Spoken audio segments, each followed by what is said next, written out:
क्या आप जानते हैं कि भारत के 12 पवित्र ज्योतिर्लिंगों में से एक अत्यंत महिमाशाली बाबा बैद्यनाथ धाम झारखंड के देवघर जिले में स्थित है। श्रावण मास में यहां आयोजित होने वाली कांवड़ यात्रा अपनी श्रद्धा और भव्यता के लिए पूरे विश्व में प्रसिद्ध है। इस धाम के साथ कई पौराणिक और रोचक लोक कथाएं प्रचलित हैं, जिनमें सबसे लोकप्रिय कथा यहां के शिवलिंग की स्थापना की है। यह कहानी त्रेता युग के समय से शुरू होती है। उस समय लंका पर रावण का राज हुआ करता था। पति रावण भगवान शिव का अनन्य भक्त था। उसकी इच्छा थी कि महादेव स्वयं उसके साथ लंका में निवास करें, ताकि उसकी स्वर्ण नगरी अजेय अर्थात जिसे कोई जीत न सके बन जाए। रावण की कठोर तपस्या से प्रसन्न होकर शिव जी ने उसे एक प्राण लिंग प्रदान किया, लेकिन साथ ही एक अनिवार्य शर्त भी रखी।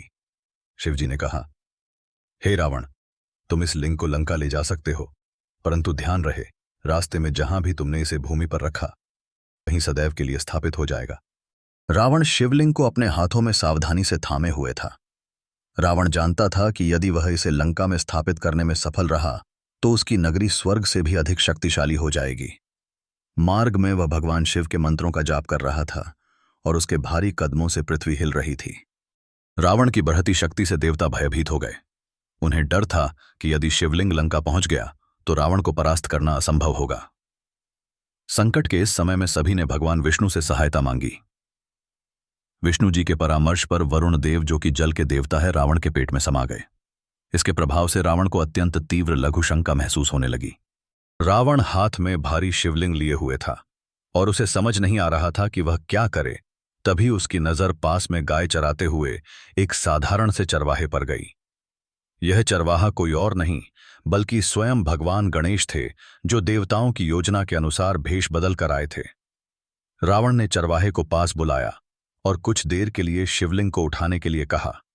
तब बालक रूपी गणेश जी ने बहुत ही मासूमियत से मना कर दिया और कहा, यह बहुत भारी लग रहा है, मैं इसे नहीं उठा पाऊंगा। रावण ने बहुत मिन्नतें की। तब बालक ने शिवलिंग को इस शर्त के साथ उठाया कि उसके बुलाने पर रावण तुरंत वापस आ जाएगा और कहा, मैं तुम्हें 3 बार आवाज दूंगा, अगर तुम नहीं आए तो मैं इसे यहीं जमीन पर रख दूंगा। रावण के पास कोई और रास्ता नहीं था। उसने शर्त मान ली और शिवलिंग चरवाहे को थमा दिया। जैसे ही रावण लघुशंका के लिए गया, उसे वरुण देव के प्रभाव के कारण बहुत लंबा समय लग गया। रावण द्वारा विसर्जित जल इतना अधिक था कि उसने एक तालाब का रूप ले लिया। इधर गणेश जी ने योजनानुसार शीघ्रता से 3 बार रावण का नाम पुकारा और शिवलिंग को धरती पर रख दिया। जैसे ही शिवलिंग ने भूमि का स्पर्श किया, वह वहीं अटल हो गया। जब रावण लौटा तो बालक जा चुका था और महादेव वहां स्थापित हो चुके थे।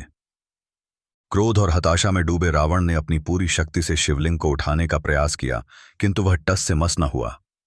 इस भीषण खींचतान में रावण के अंगूठे का निशान पत्थर पर गहरा उभर आया, जो आज भी देवघर के बैद्यनाथ शिवलिंग पर देखा जा सकता है। इसी कथा का एक दूसरा स्वरूप दक्षिण भारत में भी प्रचलित है।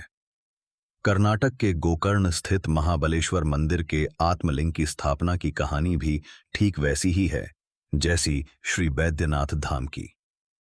लोक मान्यता है कि जब रावण ने उस लिंग को पूरी ताकत से ऊपर खींचने की कोशिश की तो उसका आकार गाय के कान जैसा हो गया, जिसके कारण उस पावन स्थल का नाम गोकर्ण हुआ।